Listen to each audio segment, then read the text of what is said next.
역사하옵소서. 성령으로 축복하옵소서. 할렐루야. 감사합니다. 하나님 아버지여 감사합니다. 소망의 주님 아버지여, 우리가 오늘도 천국을 소망하길 원합니다. 사랑의 주님, 오늘 주님의 사랑을 느끼며 변치 않는 하나님의 그 은혜 속에 들어가길 원합니다. 오늘 이 시간 예배를 통하여 주여, 아무리 세월이 빨리 흐르고 악해도 주님만을 의지하며 살아가는 선한 귀한 우리의 성도들 다 되게 하시고, 이 코로나의 이 문제를 해결할 수 있도록 주님 항상 우리에게 능력을 주시고, 기도를 통하여 하나님이여 이 시대에 썩어져간 옛 구습을 벗어버리고 하나님 말씀의 안에서 의와 진리로 거듭나는 거룩한 성도님들 다 되게 하옵소서. 하나님 감사합니다. 죄에 빠진 상태로서는 평안함을 가질 수가 없사오니 십자가의 공로를 통하여 거룩하신 주 안에서 우리가 주님에 따라 십자가 지며 따라가는 귀한 삶이 되게 하옵소서. 성령이여 축복하소서. 감사합니다. 역사여 주옵소서. 할렐루야 할렐루야. 감사. 성령의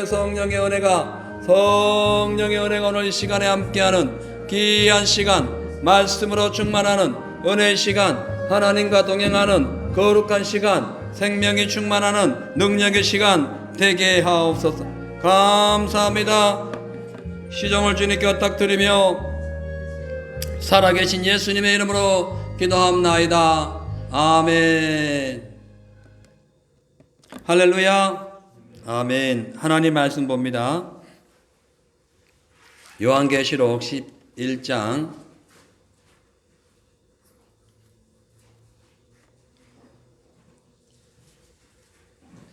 1절에서 5절 말씀 봅니다.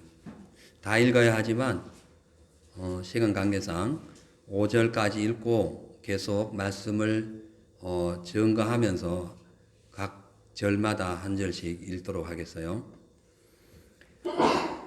11장 요한계시록 11장 1절로 5절입니다. 또 내게 지팡이 같은 갈대를 주며 말하기를, 일어나서 하나님의 성전과 제단과 그 안에서 경배하는 자들을 청량하되 성전 밖 마당은 청량하지 말고 그냥 두라. 이것을 이방인에게 주었은즉 저희가 거룩한 성을 42달 동안 짓밟으리라. 내가 나의 두 증인에게 건세를 주리니 저희가 굵은 베옷을 입고 1260일을 예언하리라. 이는 이 땅에 주 앞에 섰는 두 감람나무와 두 촛대니 만일 누구든지 저희를 해하고자 한즉 저희 입에서 불이 나서 그 원수를 소멸할지니 누구든지 해하려 하면 반드시 이와 같이 죽임을 당하리라. 아멘. 잠시 기도하겠습니다. 하나님 감사합니다. 요한계시록 11장 강해합니다. 주의 말씀으로 충만케 하옵소서. 지혜를 주옵소서. 사람의 힘으로 푸는 것이 아니라 성령의 능력으로 말씀을 잘 풀어서 이 마지막 시대에 주님 뜻 따라 잘 적용함으로 승리하는 삶이 되게 하옵시고, 또 아버지 하나님이여 이 말씀이 우리에게 떨어질 때에 옥토밭이 되어 30배, 60배, 100배의 결실을 맺게 하옵소서. 모든 시종을 주님께 부탁드리며 예수님의 이름으로 기도합니다. 아멘. 할렐루야. 아멘. 요한계시록 11장은 요한계시록 22장 전체 중에서 절반을 차지합니다. 그러니까 11장이면 절반을 차지하는 거예요. 그 동시에 이 요한계시록 11장은 10장의 연결 부분으로서 6번째 재앙의 끝이 이제 끝과 더불어서 새롭게 시작하는 7번째 나팔 재앙이 시작되는 중요한 내용입니다. 요한계시록 11장 전체의 개요를 살펴보면은 첫째 성전을 청량하는 그런 예언 계시가 나오고, 두 번째로는 두 증인에 대한 것이 나오고, 세 번째로는 마지막 7번째에 나타날 7 재앙에 대해서 나옵니다. 좀 더 자세히 요약하자면은 1절과 2절은 성전과 제단과 거기에서 예배 드리는 자들을 청량하는 그 청량의 범위가 그렇게 나오고, 3절에서 4절은 두 증인의 정체와 이들의 예언에 대해서 설명하고요. 5절에서 6절은 하나님께서 그 두 증인에게 건설을 주셔서 복음을 전하는 그런 내용이 나오고요. 7절에서 10절은 이 두 증인이 복음을 전하다가 이제 순교당하는 내용이 나옵니다. 그리고 11절에서 12절은 순교하고 죽는 것으로 끝나는 것이 아니라 다시 하나님께서 성령의 생기를 주셔가지고 그 죽었던 그 두 증인이 다시 살아나서 부활하고 구름 타고 하늘에 올라가는 내용이 나옵니다. 그리고 13절에서 14절은 이제 두 증인의 부활과 함께 이제 두 번째 하가 이렇다라는 모습이 기록되어 있고요. 또 15절에는 일곱째 천사의 나팔이 울려 불 때에 천년 왕국이 도래한다. 즉 하늘의 현상이 나타나면서 하나님의 나라가 이 세상 나라가 하나님의 거룩한 나라가 될 것을 선포하죠. 이것을 이제 주로 천년 왕국이라고 얘기를 해요. 자, 16절에서 18절은 그 하늘에서 24 장로들이 하나님을 경배하고 또 이제 그 어떤 기도하는 내용이 나오고 19절은 이제 마지막 절로서 이제 일곱째 나팔에 내려질 최종적인 심판이 준비되어 있음을 기록하는 내용이에요. 그러니까요, 계시록 11장 전체 줄거리를 보면 그렇잖아요. 10장에서 사도 요한에게 펴놓은 책을 받아 먹으라 가지고 맛있게 먹고 난 뒤에 그 책에 있는 내용을 만민에게, 나라와 백성과 민족, 방언 다른 모든 만민에게 증거하라고 했던 이 힘센 천사가 있었죠. 땅과 바다를 밟고 있었던 그 천사가 이제 오늘 본문에 11장이 딱 진행되면서 10장의 연결 부분이죠. 그렇게 되면서 다시 요한에게 지팡이 같은 갈대를 주면서 성전과 제단에 그리고 경배하는 자들을 청량하되 42달 동안 이방인에게 짓밟히게 될 성전의 마당 밖에 있는 것은 청량하지 말라고 그래요. 그러니까 이방인에게 짓밟힐 성전은 청량하지 말라는 거죠. 마당은 청량하지 말라는 거죠. 왜 이렇게 청량하느냐 하나님이 그 이유는 믿는 자들과 안 믿는 자들을 선별하고 구별해가지고 믿는 자들에게는 하나님의 보호와 구원의 완전성을 이루어 주시지만 그렇지 않는 자 마당 밖에 있는 자들에게는 심판하기 위한 것이에요.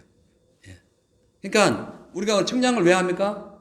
내가 어떠한 소유권을 갖기 위해서 내 것과 남의 것을 구별하기 위해 이 청량을 하잖아요.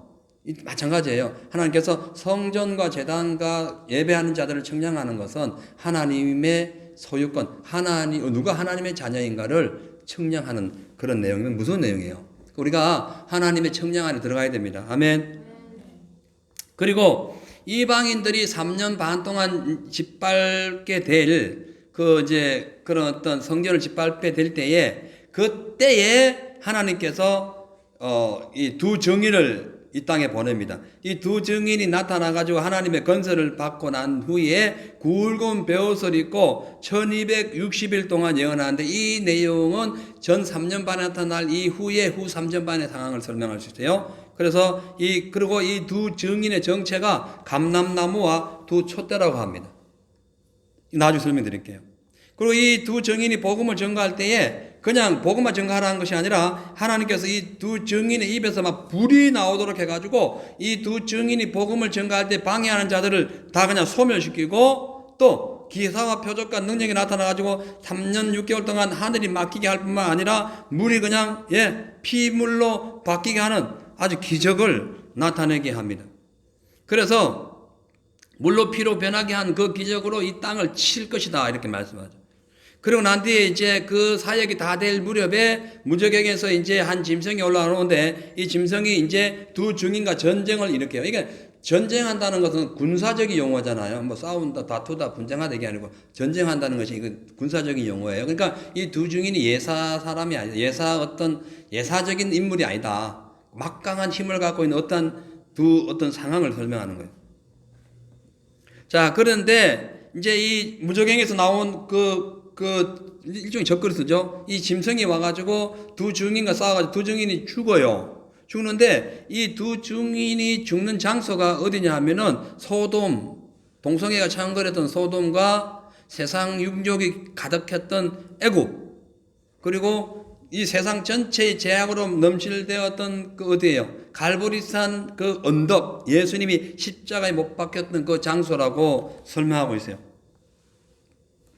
자, 그런데 이렇게 이제 무정에서 올라온 짐승과 싸워가지고 두 증인이 이렇게 죽게 되자, 각 나라와 백성과 족속과 수많은 전 세계 사람들이 그동안 자기들을 괴롭혔던 그 두 증인의 시체를 땅에 묻지 않고 3일 반 동안 무덤에 장사하지 못하게 하면서 이제 이 두 증인이 죽었으니까 우리가 만세를 부르자고 막 그냥 예물을 서로 주고받는 이런 어처구니 없는 상황이 나타나는 거예요. 자, 근데 3일 반 후 하나님의 생기가 그 두 증인에게 들어가가지고 다시 살게 되자 구경하는 사람들이 크게 놀라고 두려워합니다. 그리고 난 뒤에 하나님께서 이리 올라오라 라는 그 저 음성을 들려주시니까 그 하나님의 생기가 들어가 다시 살아난 두 증인이 막 그냥 구름을 타고 하늘로 올라가게 되자 그들을 죽였던 원수들이 그 막 놀라는 장면이 나오죠.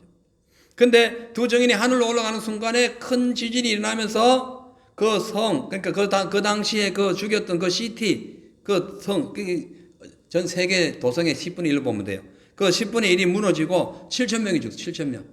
안 죽어요. 이 7천은 하나님 숫자죠. 하나님의 완전 숫자죠. 자, 그래서 땅 그렇게 죽게 되자 완전 나라가 막 그냥 온 세계가 막 흔들리게 되자 그때에 비로소 몇몇 사람들은 몇몇 어떤 파트는 하나님께 영광을 돌리게 되는데 그렇게 돌리면서 두 번째 하가 지나고 세 번째 하가 도래할 것이다 라는 음성이 들려옵니다. 자, 그리고 이제 15절에 보면은 일곱 번째 이제 나팔 소리가 나면서 24장로들이 하나님께 경배하면서 옛적에도 계시고 지금도 계시고 장차 계시는 전능하신 하나님이 세상의 나라가 되어서 그 세상이 하나님의 나라가 된다는 거죠. 그래서 세세토록 하나님이 왕노릇할 것이라고 고백하면서 순간에 하늘의 문이 쫙 열리면서 성전 문이 쫙 열리면서 성전 안에 있던 언약궤와 그 안에 있던 번개와 음성과 내성과 지진과 우방이 막 등장해요. 그러면서 그 모든 것이 하나님의 진노로 임하여 땅에 거하는 사람들을 심판하게 되지만 그 당시에 심판할 때에 하나님의 선지자들과 종들과 그리고 신신한 성도들에게는 오히려 상을 줄 것이다라고 말씀하고, 그러니까 우리가 하늘에 상이 있죠. 옛날에 그 어느 신학교 교수님이 상이 어디니? 상이 무슨 상이 어디 있냐고 멸종알이 어디 있냐고 했다가 한번 혼난 적이 있어요. 자, 그래서 오늘은 이 갈대 지팡이를 통한 그 하나님께서 성전과 그 주위를 청량하신 것은 무엇이고 그 청량의 원인과 결과 그리고 여기 나타나는 두 증인은 어떤 존재이며 이 두 증인이 무슨 일을 했고 누구를 의미하는지 알아보겠습니다. 1절에 봅니다. 또 내게 지팡이 같은 갈대를 주며 말하기를 일어나서 하나님의 성전과 제단과 그 안에 경배하는 자들을 청량하라 라고 말씀합니다. 이 사도 요한이 갈대 같은 지팡이로 청량했던 이 대상, 이 세 가지 대상은요, 성전과 제단과 거기에 예배하는 사람들을 얘기합니다. 그러니까 성전과 제단은 물질이고 사람은 하나님의 형상을 닮은 존재죠. 이 당시에 갈대는요, 주로 이 시대에 자로 많이 사용했어요. 그래서 그냥 지팡이 같은 갈대를 할 때는 그냥 갈대가 그러니까 그 자가 아주 긴 자다, 긴 자로 쟀다 이렇게 표현할 수 있어요. 자, 그리고 여기 보면 성전, 제단, 하나님의 사람 이렇게 예배드리는 사람을 측량하는데요. 여기서 성전은 오늘날에 뭐 우리가 잘 알듯이 예배 처소죠. 교회입니다. 그러니까 이것은 성전을 갈대 지팡이로 성전을 청량했다는 것은 하나님께서 교회를 청량한다는 거예요. 교회를. 그러니까 소아시아의 7개의 특성을 자세하게 청량해가지고 그 7개 교회에 보내셨던 그 하나님 아시죠? 예수님께서 그렇게 하셨죠. 그 예수님께서 그 시대에도 올해도 지금도 전 세계 많은 교회를 청량하는데 어떤 걸 청량하냐? 하나님의 뜻대로 되는 교회냐? 아니면 하나님의 뜻과 상관없는 교회냐를 청량한다는 거예요. 그죠? 그렇기 때문에 지금 우리 교회, 우리 교회도 하나님의 뜻대로 하는 교회인지 아니면 하나님의 뜻대로 하지 않는 교회인지 알아야 됩니다. 이 교회는 유형교회, 무형교회 다 포함됩니다. 예? 내 마음에 있는 교회도 포함돼요. 그러니까 하나님의 교회는 어떤 교회예요? 세상 죄와 타협하지 않고 어떤 상황에서도 예배 물러서지 않고 목숨 걸고 주님을 섬기는 거죠. 그렇잖아요. 예. 그 맞죠? 아멘. 그리고 하나님의 교회는 사람 자랑하지 않습니다. 오직 예수만 자랑하고 진리의 말씀만 선포하며 그 말씀을 듣고 실천하는 장소가 교회예요. 아멘. 그러니까 교회는 사람 자랑하면 안 됩니다. 대통령이 왔다고 뭐 박수치고 이러면 안 돼요. 예? 유명한 장관들이 그 교회 출석했다고 이렇게 생각하고 박수치고 그러면 안 돼요. 예. 교회는 하나님만 자랑해야 돼. 할렐루야. 예. 그리고 하나님이 원하는 교회는 죄와 악을 멀리하고 나아가서 세상의 빛과 소금이 되는 역할을 하기 위하여 애쓰는 것을 하나님이 원하는 교회. 그러니까 하나님의 그 측량 안에 들어오는 거예요. 그걸 잘 알아야 됩니다. 더 나아가서 하나님의 교회는 오직 진리의 말씀으로 서로 주님의 뜻을 이루고 영혼 구원 일을 하는데 필요한 활동을 해야 돼요. 그것이 아니면 가짜 교회인 거예요. 사람 자랑하고 예수 외에 길이 있다 하고 뭐 종교 통합 주장하고 뭐 동성애하고 우리 이번 주일날 이제 우리 김선두 형제님이 이제 동성애에 관한 강의를 하신답니다. 우리 다 그날 주일날 같이 들을 거예요. 예. 얼마나 참 기특하고 자랑스러운지 몰라요. 세상에 참 꿈을 꾸는 것 같아요. 아무튼 간에 자, 예, 아무튼 간에 여러분 얼마나 좀 그렇게 하면 안 된다는 게 하나님 말씀만 전하고 주의 이름만 전하고 진리만 선포하고 나아가서 빛과 소금이 되어서 하나님의 백성들을 이렇게 믿지 않는 사람들을 하나님의 백성 만드는 거죠. 자, 그러기 위해서 어떻게 하느냐? 모이기를 피하는 어떤 사람들의 악한 습관을 따르지 말아야 돼요. 모이기를 즐겨해야 돼요. 아멘. 사람이 누구를 만나냐가 얼마나 중요한지 몰라요. 지난번 락다운 3일째 락다운 됐을 때 그날 모임이 있었어요. 전 목사님들이 이제 락다운데 문 열려 안 된다고 하도 막 그래가지고는 내가 나는 이게 그러니까 집에 와가지고도 얼마나 많이 망설이지 이 문을 열어야 되는데 근데 목사님 또 전화 그 절대 열면 안 된다고 막 얼마나 막 그냥 위협을 주고 하는지 졌어요 제가. 제가 졌어요. 지금 어느 시대인지 지금 문을 열냐고 막 소리를 지르시고 막 예? 어떻게 목회자가 먼저 솔선수범 안 하고 그러냐고 막 그래가지고 또 그 세상적인 상황에서는 맞거든 그게 그 내용이 맞거든요. 근데 누굴 만나냐 중요합니다. 여러분 믿음 있는 사람을 만나야 됩니다. 아멘. 예, 그건 뭐 목회자 뭐 어떤 직분을 하고 상관없어요. 늦게 된 자가 먼저 됩니다. 그러니까 믿음 있는 사람 만나야 돼요. 우리가 왜 교회 모이기를 즐겨해야 하냐면은 하나님이 줄로 재어준 교회, 그 교회의 직책, 그 교회의 사명을 하는 것은 너무나 아름답기 때문에 그런 거예요. 아멘. 자, 우리 그 시편 16편 6절에 보면은 여러분 외우세요. 내게 줄로 재어준 구역은 아름다운 곳에 있다.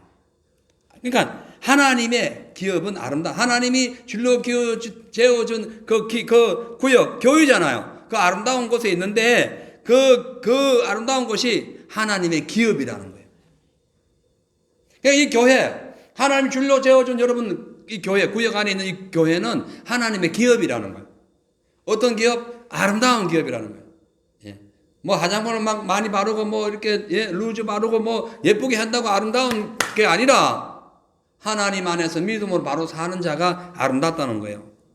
왜? 교회는 주님의 몸이고 구원받은 성도들이 주의 몸을 통하여 천국을 가는 그 어떤 방향을 제시받기 때문에 그래. 그래서 교회 오면 말씀 배우고 기도하고 서로 또 사랑 나누고 봉사하고 전도하고 또 서로 이 말씀이 그런가 아니한가 데살로니가 교인들처럼 막 신사답게 말씀을 점검해서 이단에 빠지지 않아요.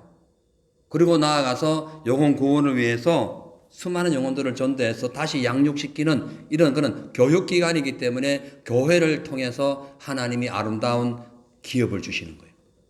그래서 마지막 때는 모이기를 힘써야 됩니다. 그렇기 때문에 뭐 요즘 보면 뭐 가나안 신앙이죠. 가나안 신앙. 가나안 신앙 이름 그대로 하면 참 좋습니다. 가나안 땅, 젖과 꿀이 흐르는 땅이에요. 근데 거꾸로 하면 안 나간다는 뜻이에요. 가나안 안 나가 교회. 안 나가 신앙. 안 나가 교회 안 나가. 예. 자기들은 뭐 나름대로 무슨 뭐 하나님을 사랑한다 뭐 하지만은 안 나가는 신앙은 안 돼요. 예. 우리를 교회에 나와야 우리를 구원하신 예수님을 만나는데, 그리고 예수님의 몸된 교회에서 충성하고 헌신하면서 봉사하고 또 이렇게 주님을 섬김으로써 우리의 이 삶이 주님의 그 삶을 따라가게 되는데, 그냥 가나안 신앙은 어떻게 돼요? 그 젖과 꿀이 흐르는 것이 아니죠. 우리를 구원하신 예수님에 대한 헌신과 사랑, 봉사가 없습니다. 새로 전도해가지고 데려갈 때도 없어요. 집에 어떻게 데려가요? 날마다 예배 드리고 할 수 없잖아요. 안 돼요. 열매 없습니다. 열매 없어요. 신앙에 열매가 없어요. 그러다 보니까 자기 신앙도 제대로 관리하지 못하다가 하나님이 죄는 자에 그냥 벗어나버리는 거예요. 튕겨나가버리는 거예요. 어떻게 합니까? 예.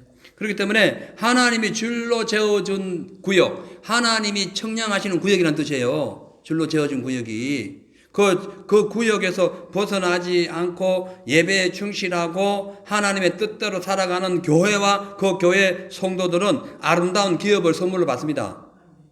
아멘. 진짜 받아요.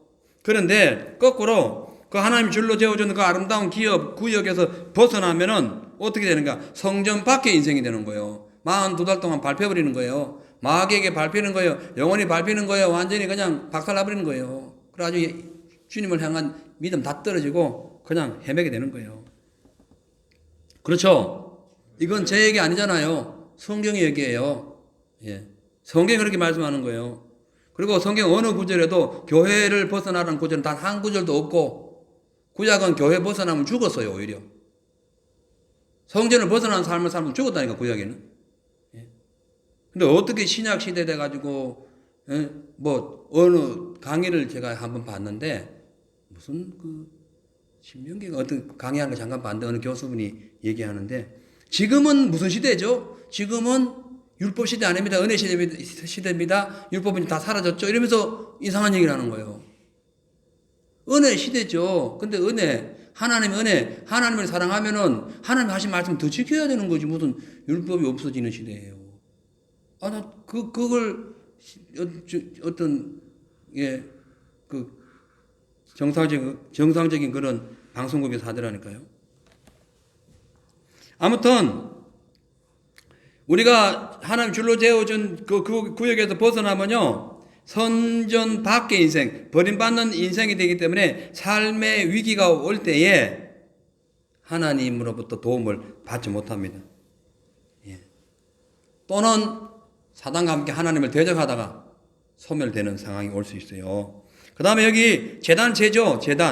제단은 우리의 삶의 태도와 열매를 의미합니다. 제단은 뭐냐면은 그 재물을 가져가지고 각을 뜨고 다 잡아 피 흘리고 칼로 잘라가지고 딱 내장 걷어내고 그냥 피를 발라가지고 불 사지르는 곳이기 때문에 이것은 이 성도의 삶의 행위, 열매를 의미해요.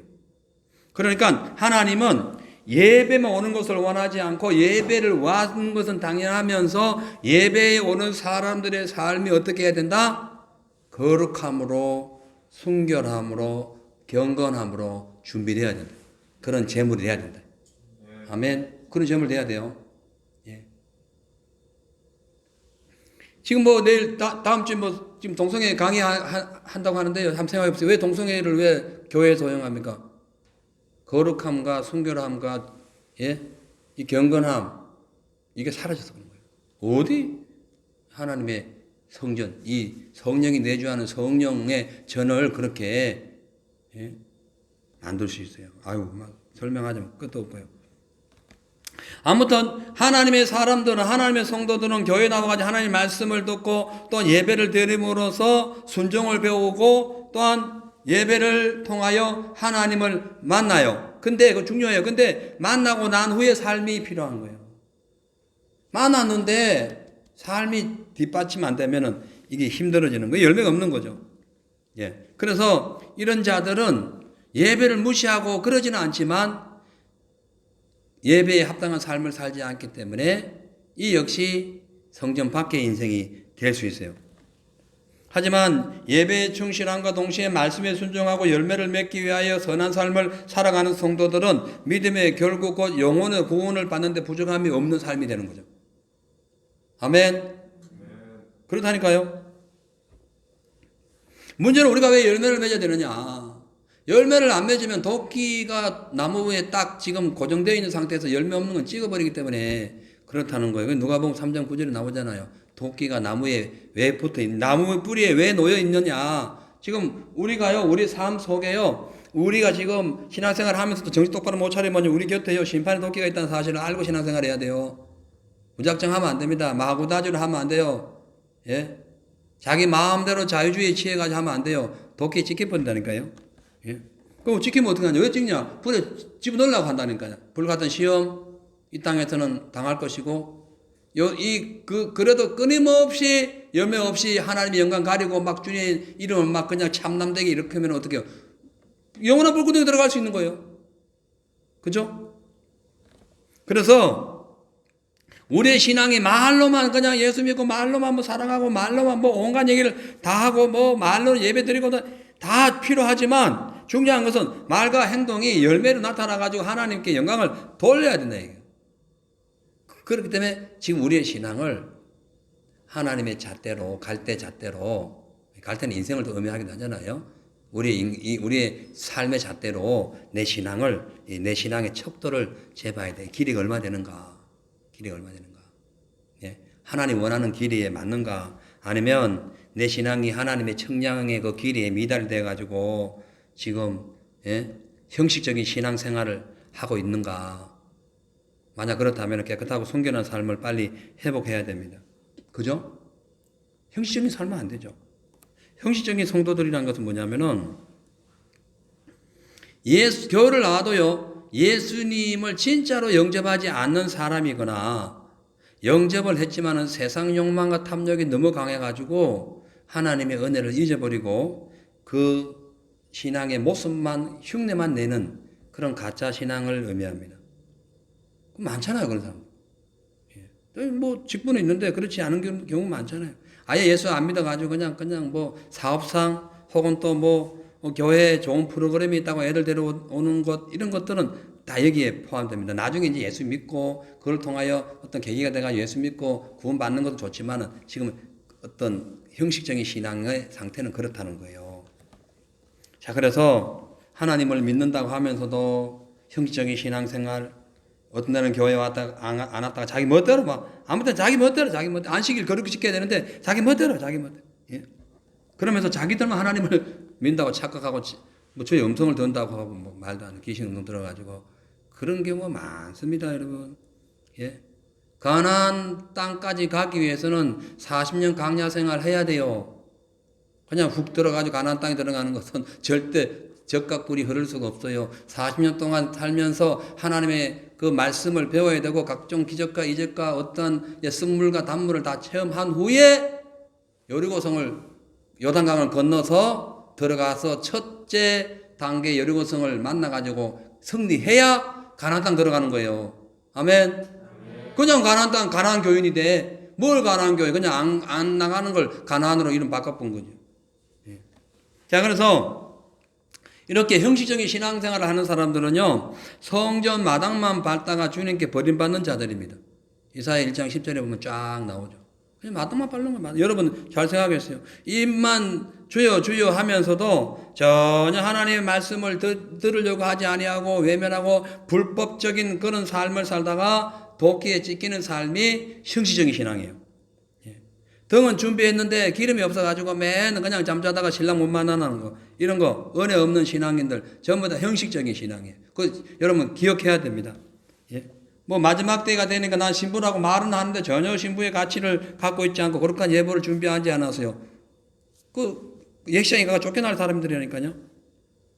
또는 주님으로부터 달란트를 받았는데 아예 그냥 활용하지도 않아하고 그냥 땅에 묻혀가지고 육신적인 삶으로 그냥 추부하다가 주님께 그냥 게으른 자로 어두운 곳에 일을 가는 상황이 오는 거예요. 그렇기 때문에 오늘부터 우리가 하나님의 청량의 기준이 되기 위해서 예배와 말씀 생활 철저히 해야 됩니다. 그리고 말씀에 순종해야 됩니다.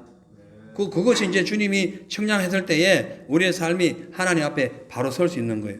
성전 안에서 경배하는 자들은요, 주의 종들과 일반 모든 성도님들 동시에 같이 얘기합니다. 왜냐하면 제사장이 성전 안에서 봉사했고요. 또 성전 안에서 제사장이 봉사하기 위해서는 그 당시에 구약 시대에 일반 그 백성들이 제물을 가져왔기 때문에 그래요. 그러니까 이 모든 게 포함되는 것이 이 교회 안에서 경배하는 자, 성전 안에서 경배하는 자를 지금 청량하라고 하잖아요. 그렇기 때문에 하나님은 일반 성도들뿐만 아니라 주의 종들의 삶까지 전부 다 그 열매를 청량한다는 거예요.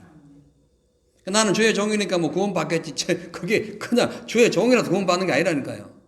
청량해가지고 자기에 안 맞으면은 방금 온 사람은 구원 받는데 자기는 떨어지는 거예요. 그럴 가능성이 있어요. 그 진짜 두렵고 떨리는 마음으로 구원을 이루어야 된다니까요. 심각합니다. 자, 그래서 마지막 때일수록 주의 종들은요, 시대에 맞는 하나님의 말씀을 증거해야 되고 진리에 맞는 삶을 살아야 돼요. 말은 번지르르 하는데 전혀 온갖 나쁜 잘못된 그런 삶을 살면은 그건 성전이 더러운 거예요. 그건 청량이 안 되는 거죠. 하나님 청량 안 된다는 거죠. 또한 우리 성도님들도 마찬가지예요. 교회 와서 아멘을 하는데 신앙의 본질을 빼앗기고 세상 나가가지고 그냥 온갖 것, 육신의 것을 다 본받고 살면은 이건 역시 청량의 대상에서 제외됩니다. 그죠?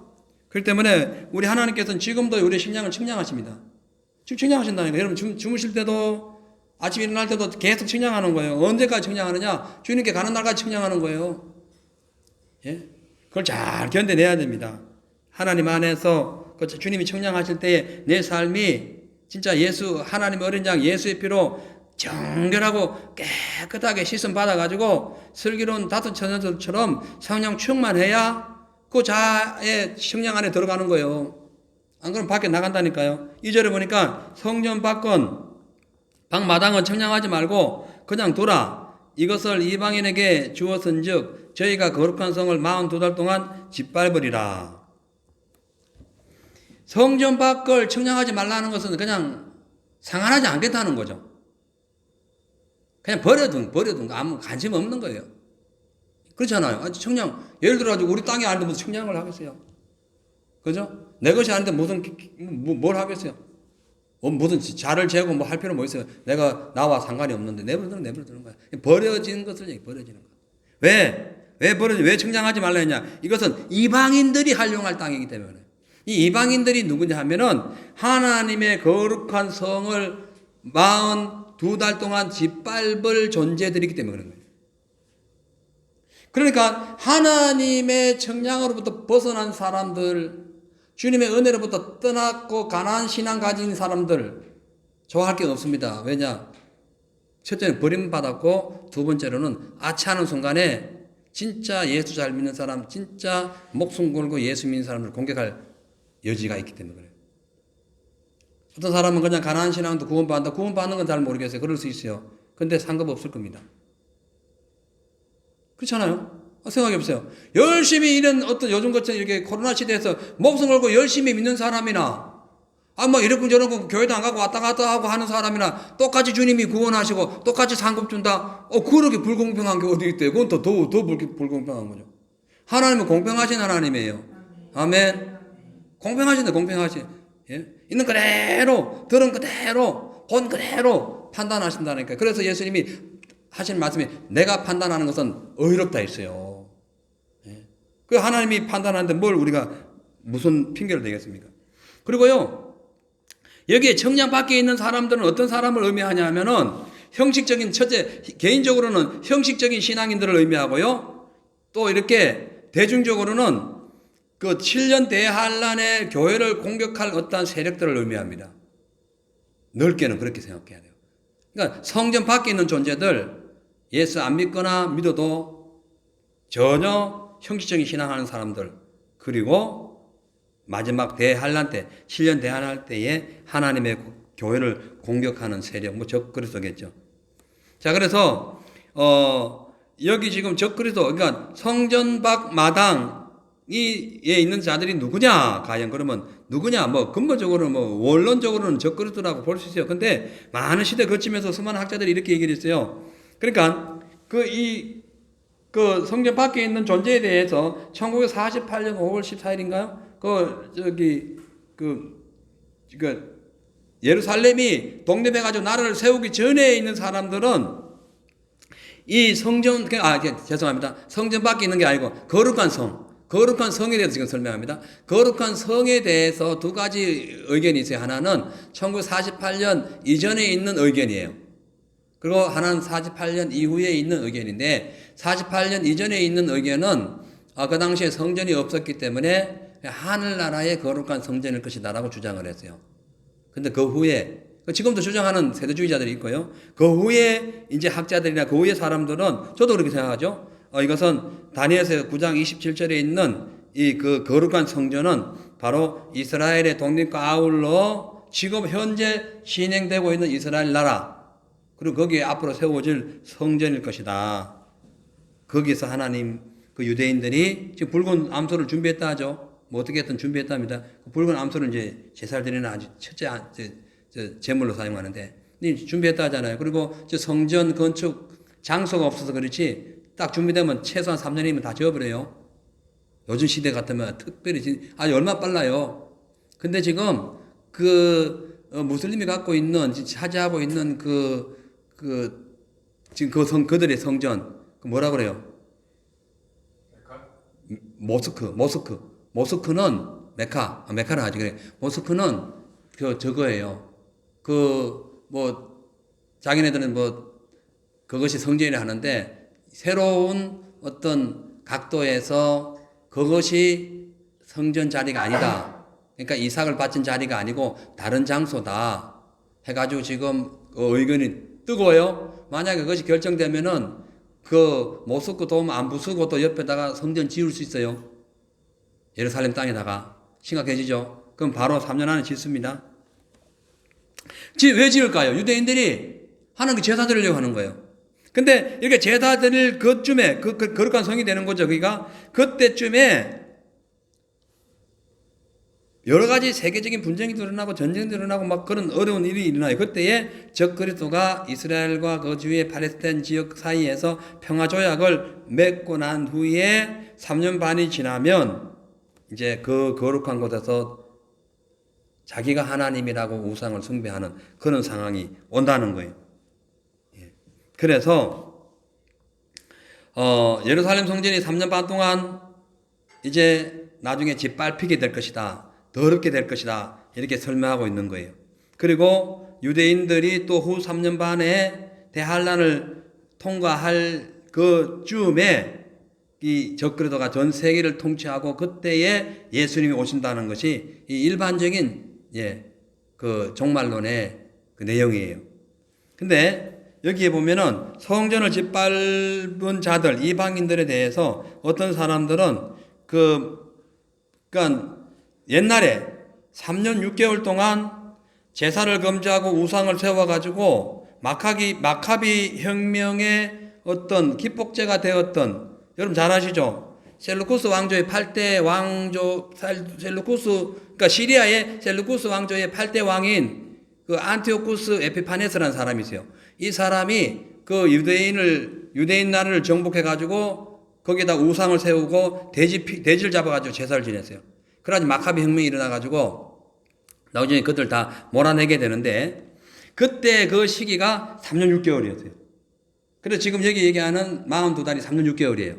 그래서 학자들은 그 사람을 주장한다라고 얘기하는데, 주장할 수 있지만 이 지금 예언서에는 그거랑 상관이 없다. 왜냐하면은 그 시대는 사도 요한이 성경을 기록하기 전 최소한 200년 전의 사건이기 때문에, 정확히는 1600년 전 얘기예요. 그러니까 90년 또 그러니까 60년 전 얘기예요. 상당히 먼 얘기인 거예요. 자, 그래서 이것은 그냥 적그리스도라, 앞으로 나타날 적그리스도다 이렇게 생각하면 됩니다. 그래서 이제 3절에 보면 내가 나의 두 증인에게 건설을 주리니 저희가 굵은 베옷을 입고 1260일을 예언하리라. 여러분 42달이나 1260일이나 똑같은 말입니다. 3년 6개월을 얘기하는 거예요. 예. 근데 여기 보면은 42달, 아까 앞에 기록되었던 42달은 전 3년 반을 얘기하는 거고요. 1260일은 후 3년 반을 얘기합니다. 이게 나눠져 있어요. 그러니까 두 개 합치면 7년이 되는 거예요. 그 7년 한란이라고 그래요. 7년 한란. 그것을. 자, 근데 여기 보면은 이제 그 성전 마당이 집 밟혀가지고 막 아우성 치고 온통 막 난리가 나들 때에 하나님이 누구를 보낸다? 두 정인을 보낸다. 두 정인. 그 두 정인이 등장하는 이유는 그러니까 한 정인만 보내도 되잖아요. 근데 왜 두 정인을 보내냐 하면은 성경에 두 정인은 모든 것에 결정권을 가지고, 그러니까 정인이 한 사람이면 안 돼요. 정인이 두 사람이나 해야 돼요. 그 중인의 두 사람의 정인이 각자 이 사람은 저 다른 장소에서 증언을 하게 되었고 이 사람은 다른 또 장소에서 증언을 해가지고 그 증언을 모아가지고 말을 했을 때 맞아야 되는 거예요. 이게 두 정인인 거예요. 그러니까 같이 똑같이 쳐다보는데 재판관 앞에서 이 사람이 이렇게 했는데요. 그러면 너는 저도 똑바로 봤어요. 이렇게 하는 게 아니고 각자 신문, 그러니까 검사가 각자 검문을 이렇게 검사해가지고 이 사람이 하는 말과 저 사람 말하는 걸 똑같이 대조했을 때 맞으면 그게 채택된 거예요. 그래서 두 정인이라는 것은 뭐냐면은 하나님이 완벽하게 그 일을 이루신다는 것을 지금 나타내는 말이에요. 이해 가시죠? 한 정인만 해도 되잖아요. 예. 그리고 하나님의 건설을 받은 이 두 정인은요, 이 두 정인은 누구냐? 뭐 여러 지금 뭐 의견이 분분합니다. 사도 요한일 가능성도 있다. 왜? 사도 요한이 그 두루마리를 먹고 입에 달고 배에 쓴 그걸 가지고 증거하라 했는데 증거하라고 하면서 11장 1절에 바로 지팡이 같은 갈대로 성전을 측량하라 했잖아요. 그래서 사도 요한일 가능성이 있다. 뭐 틀린 말을 안 할 수도 있어요. 근데 또 어떤 분은 모세와 나 왜냐? 이 앞으로 이제 그 두 정인이 행할 일을 보면은 3년 6개월 동안 비가 안 오게 하고 이 물을 피로 바꾸는 애굽의 재앙을 일으켰던 모세 혹은 엘리야, 그걸 의미하기 때문에 모세와 엘리야다 이렇게 말씀할 수 있어요. 근데 그럴 수도 있지만은 예수님의 말씀을 전하는 모든 자들 혹은 예수님이 이 땅에 오셨을 때 예수님을 증거했던 세례 요한 같은 그런 신실한 종들, 그러니까 신구약에 있는 모든 전체를 틀어서 하나님의 말씀을 나타내는 종들이라고 볼 수가 있어요. 그리고요, 모세와 엘리야라고 강력히 주장하는 상황은 우리가 이해할 수 있는 것이 예수님께서 변화산에서 이제 그 몸이 변형되어 가지고 말씀하실 때 거기 누가 있었냐면은 모세와 엘리야 있었죠. 이거 틀린 말은 아니에요. 그래서 엄격히 따지면 이 두 정인이 누구인지는 몰라요. 어떤 사람이 이 사람이 어떤 사람이 저 사람이 하는데 그렇게 그와 같은 그런 사람들일 것이다 하는 거예요. 그런 사람들이 나타날 것이다. 이렇게 얘기할 수도 있고요. 제 개인적인 생각은 예수님의 이제 42달 동안 땅에 밟힐 때에 적그리스도에 가지고 예루살렘 성전이 막 짓밟히게 될 때에 예수 그리스도의 그 은혜로 구원받은 사람들 중에서 성령 충만한 주의 종들, 꼭 목사를 얘기하는 게 아니고 성령 충만한 주의 종들이 마지막 때 7년 때 한란 때에 예수님의 그 말씀을 가지고 증거할 것이다. 난 이렇게 생각해요. 그것이 여러분이 될 수도 있고요. 저가 될 수도 있어요. 이건 특정한 인물이라고 볼 수는 없습니다. 다만 이 두 증인을 보면요. 두 증인 중에서 모세와 또 누구죠? 엘리야를 우리가 볼 때 모세는 누구를 대표해요? 모세는 율법을 대표하죠. 엘리야는 뭘 대표해요? 선지자를 대표해요. 그러니까 하나님의 말씀으로 충만하고 하나님의 말씀이 꽉 차 있는 어떤 그런 성령 충만한 사람이 선지자 역할을 할 것이다. 그래서 그렇게 생각하고 있는 거예요. 자, 근데 이 두 증인이 굵은 베옷을 입죠. 굵은 베옷은 왜 입냐면요. 주로 재앙을 당했을 때에 회개하기 위하여 입는 옷입니다. 그러니까 이 두 증인이 굵은 베옷을 입고 나타났다는 것은 회개시키기 위해 오고 있다는 거예요. 예? 적그리스도가 나타났음에도 아직도 뭔지 모르고 한 번 구원은 영원한 구원이라고 생각하고 막 그냥 세상 나름대로 사는 그런 사람들에게 회개를 증거하기 위해서 그렇다는 거예요. 그리고 이 회개를 선포할 때는 반드시 그 앞에 전 단계에 멸망이 올 거라는 것을 전제하에 회개를 선포합니다. 그냥 무조건 회개하라고 안 하죠. 그렇게 하면 멸망이 오니 그렇게 하면 안 되니까 그렇게 하면 문제가 생기니까 회개하라는 전제를 달잖아요. 그렇기 때문에 이 두 정인이 나타날 때는 이미 멸망이 시작된 거예요. 이해가시죠? 그래서 7년 대환란이 시작됐을 때 이 사건이 벌어지는 겁니다. 그리고 1260일은 아까 얘기했듯이 전 3년 반 지난 다음 후 3년 반 이거를 설명하는 거예요. 자, 그렇기 때문에 장차 닥쳐올 전 3년 반 지난 후 3년 반 이 전체 7년 대환란을 앞두고 우리는 어떻게 해야 되느냐? 회개해야 돼. 회개해야 돼요. 예. 미리 회개하는 것도 필요해요. 그러니까 이 굵은 배옷이 주는 의미가 큰데요. 요나가 니느웨 성에 가가지고 사흘 길을 그러니까 니느웨 성에 있는 그 왕, 백성들, 뭐 짐승 전체에게 복음을 전했어요. 사흘 길을 가는 그거를 하루만에 다 전해버렸어요. 자, 그런데 그때 왕이 뭐 했어요? 왕과 신하들이 뭐 했어요? 굵은 베옷을 입고 제에 앉아서 회개했어요. 그러니까 이렇게 주의 종들의 복음을 전하면은 회개가 나타나야만이 그 진리의 효과가 나타나는 겁니다. 근데 오늘날 보면요, 옛날과 달리요, 지금 뭐 기계가 발달하고 통신 문명이 발달하고 손 안에 텔레비 다 보고 막 그러다 보니까 거짓 정보들도 많고 미혹하는 정보들도 많고 뭐 온갖 인간을 유혹하기 때문에 편안함을 따르는 사람들이 마지막 때 과연 회개를 선포할 때에 따를 것인가? 이게 참 숙제예요. 그래서 오늘 말씀 듣고 나중 후에 보면은 뒷절에 쭉 보면은 처음에는 회개하는 사람 한 명도 없어요. 나중에 성이 부서지고 7,000명이 죽고 난 뒤에 회개해요. 이해가죠? 처음에는 회개 안 해요. 웬만하게 적당한 건 회개 안 해요. 이 코로나 이거 갖고는 회개 안 해요. 코로나 갖고 회개 안 해요. 더 큰 뭔가 터지면 회개할 상황이 올 수도 있고 아니면 코로나와 상관없는 어마어마한 어떤 세상적인 변동이 있을 때에 회개할 가능성이 나타나는 거예요. 그죠? 오히려 지금 뭐 코로나로 인해가지고 조심하세요. 요즘 말세가 왔습니다. 물론 말세로는 아니지만은 말세를 대비합시다. 종말이 올 수 있어요. 뭐 이렇게 얘기하면 오히려 우습게 여기는 분들도 많잖아요. 자, 그래서 뭐 제가 이 말씀을 전하면서 뭐 이렇게 전체 이 내용을 한꺼번에 다 설명하려고 무진장 노력하는데 쉽지가 않아요. 왜냐하면은 설명 하나하나를 중요하기 때문에 그런 거예요. 예. 그래서 지금 오늘은 이 두 감람나무와 두 촛대까지만 할게요. 자, 4절에 이는 이 땅에 주 앞에서는 두 감람나무와 두 촛대니 그러니까 굵은 베옷을 입고 예언하는 두 증인들 그러니까 주 앞에 서 있는 그 두 증인들을 갖고 두 감람나무와 두 촛대라는 거예요. 지금 보니까 두 감람나무와 두 촛대가 뭐예요? 이 두 감람나무 때문에 두 촛대는 나중에 제쳐 놓더라도 이 두 감람나무 이 감람나무 때문에 이단 출현한 거 많이 아시죠? 한국어만 해도 뭐 전부 다 감람나무예요. 이 감람나무가 뭐냐 이 감람나무.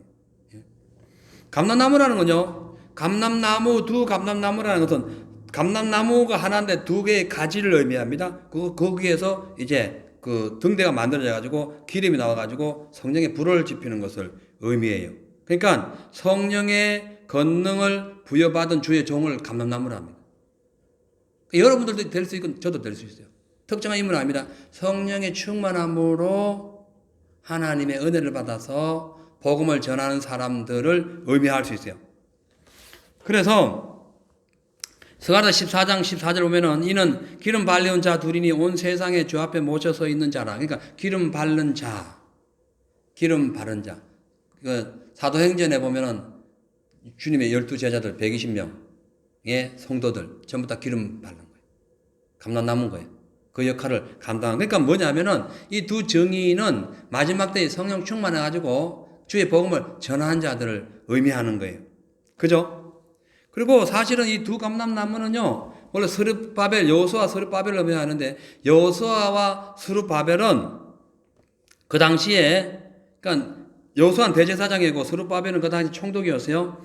이스라엘 백성들이 고레스의 왕에 가지고 1차 기한을 할 때에 그들을 통솔했던 인물입니다. 여호수아와 스룹바벨. 그래가지고 그들이 와가지고 성전 세운 것을 스룹바벨 성전이라 해. 그래요. 처음에 성전 세운 것을.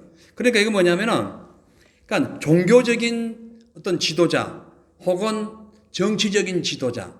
그러니까 종교적인 영향과 정치적인 영향이 함께 어우러져 있는 어떤 특별한 인물일 수도 있다는 거예요.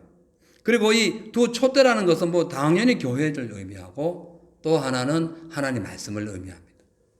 왜냐하면 계시록에 1장 20절에 그 금촛대, 7촛대는 바로 7교회라고 말씀을 해서 그래요. 그리고 시편 119편에 보면은 주의 말씀은 내 발의 등이요 내 길의 빛이다라고 말씀을 했기 때문에 그 촛대는 교회를 의미하고 말씀을 의미하는 거예요. 그렇기 때문에 같은 맥락에서 볼 때에 두 감람나무와 두 촛대는 하나님의 말씀을 전하는 성령 충만한 신실한 종들, 그들로 통하여 신구약에 있는 모든 말씀을 이루신 예수님의 정권을 받은 그런 선지자일 것이다. 이렇게 볼 수가 있는 거예요. 그래서 이들이 적그리스도로부터 미혹되어 있는 성도들을 하나님의 말씀으로 깨우치고 변화시켜가지고 주의 나라로 이끄는 그런 역할을 할 것이고, 그것을 본 적그리스도가 열받아가지고 무정에서 나와가지고 싸워가지고 죽인다는 거예요. 이해가죠? 예, 그렇게 될 가능성이 많아요. 그런데 무조건 이들이 돌아오는 것이 아니라 무정에서 나온 적그리스도와 싸우기 전에 하나님께서 이들에게 입에 불의 능력, 불 같은 능력을 줘요. 그래가지고 이 일이 어마어마하게 나타납니다. 그래가지고 심지어 이들이 예언할 때에 하늘에 불이 떨어지고 막 완전히 하늘이 막히 비가 오고 뭐 물이 피바다가 되는 이런 어마어마한 기적을 나타냄으로써 그들의 사역에 하나님께서 함께 하시고 그들의 사역이 확실하고 그 사역을 통하여 수많은 영혼들을 구원해 주실 것을 지금 비유가 아니라 그렇게 나타날 것을 말씀하고 있어요. 자, 오늘은 이제 여기까지 하고요. 다음 주에 이제 마지막 전체 이제 말씀을 드리도록 하겠습니다. 기도하겠어요. 하나님 아버지요, 감사합니다. 오늘 이 말씀을 통해서 계시록 이 성전 제단 또한 거기를 섬기는 주님의 교회를 섬기는 성도들을 청량을 했고, 또 이 청량을 했던 이유는 하나님의 사람과 하나님의 사람이 아닌 것을 구별하기 위한 것입니다. 이제 하나님 아버지여, 더 나아가서 이제 두 증인이 마지막 때에 적그리스도가 하나님의 거룩한 성전을 42일 동안 짓밟는 그 순간에 바로 하나님께서 이 두 증인을 내세워서 지옥가는 영혼들을 구원하며 적그리스도를 대적한다고 말씀합니다. 주여, 아직 적그리스도 올 때는 안 됐지만 언제 올지 모르는 그런 촉박한 시간이 있습니다. 우리가 하나님이 사용하시고자 하는 두 증인이 되게 하옵소서. 아버지여, 내 삶의 증인 되게 하시고 나아가서 주의 복음 증인 되게 하시고 이 세상 주어가는 흑암 권세를 또한 물리치는 영적인 권세를 가진 두 증인이 되게 하옵소서. 하나님의 성령의 힘을 입고 예수 그리스도의 그 빛비침을 갖고 승리하는 증인의 삶을 살게 하여 주시옵소서. 감사드리며 살아계신 우리 주 예수님 이름 받들어 기도하옵나이다. 아멘.